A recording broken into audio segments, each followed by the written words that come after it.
My name is Matt Skoglund, and together with my wife Sarah and our kids Otto and Greta, we started our ranch, North Bridger Bison, in 2018. We do two things. We try to raise bison as well and as in sync with nature as possible, and then we try to provide our customers with amazing meat and an amazing customer experience. I spent 10 years working for a conservation organization, the Natural Resources Defense Council, doing non-litigation policy and advocacy work on behalf of wildlife in wild places. And the big issue I worked on involved bison. So I fell in love with the animal through my work at NRDC. And then, you know, as important as that work is, over time, I was just really craving to do something that was more tangible, land-based, conservation-based, on my own. And we, literally read an article about the National Bison Association having their summer conference in Big Sky, Montana, and that planted the seed. And that's ultimately what started us down this road. Is this whole thing electrified? Just the middle wire. Okay. I was wondering, how is it not grounding out with all the metal? Right. Yep.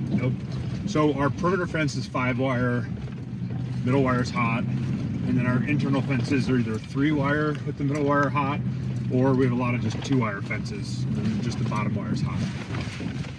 Our fencing, it's all wildlife friendly. Pronghorn can go under, deer, elk, and moose can go over, and we really haven't had issues with bison jumping a fence. We had one issue with one bull that we then, killed, and we're very, we're very diligent about checking our fences and making sure that they're, that the wires aren't broken and that the fence is hot. And, as long as, and then mostly it comes down to management, making sure that they've got plenty of grass and plenty of water and that they're comfortable and happy and not looking over the fence line. The old, an ounce of prevention is worth a pound of cure. You just want to prevent it from happening, because my understanding is once it starts to happen, there's not a whole lot you can do about it. So that's why we're trying to be really diligent about checking our fences and, just managing our bison as well as possible. Yep. This half section here, this 320 acres is leased. And then the next 320 that we're moving into, we own. Okay. So it's a combination of land that we own and land that we lease. Well, it's interesting that you guys were able to link up, at least with, find a way to connect your land with where you're living. Yeah. That was nice. I know, it was a huge, it's been great. The both people we lease from are incredibly friendly, and yeah, it's just worked really well.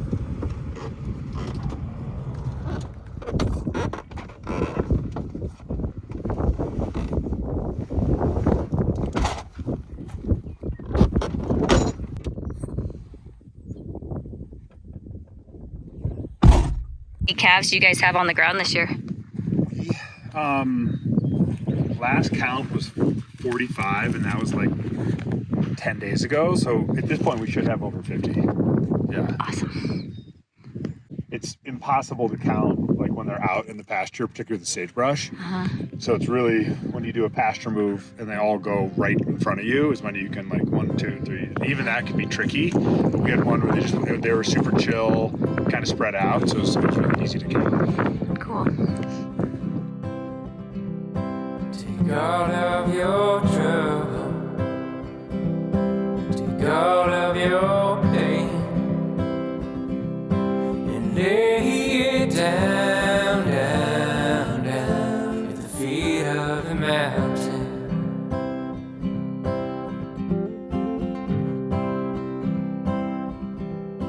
If your burden is heavy and you feel weary, won't you lay it down, down, down in the river bed? The gate is right down on the other side of this little ridge right here. Yeah. And they're gonna come this way. So, because the fence is right on the other side of this little knob. So if we can, and just for, it's good to be near your truck.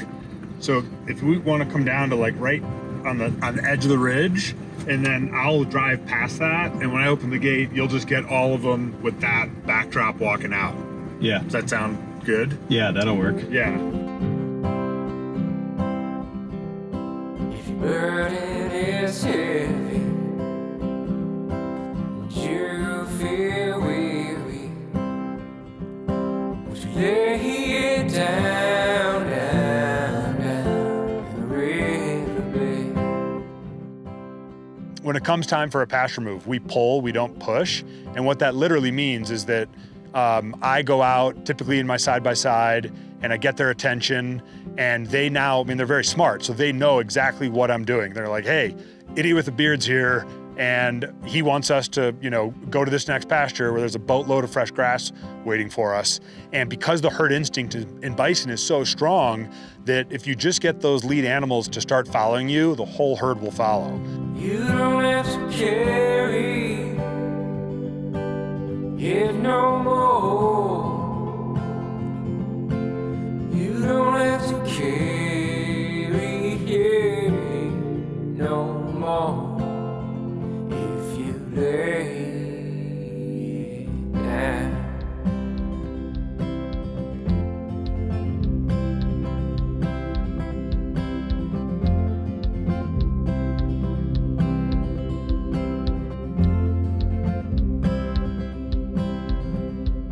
Take all of your trouble, take all of your pain, and lay it down, down, down at the feet of the mountain.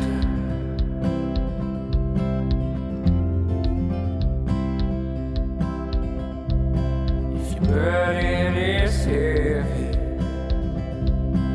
and you feel weary, would you lay it down, down, down at the river bed? So ultimately, here, we manage for biodiversity.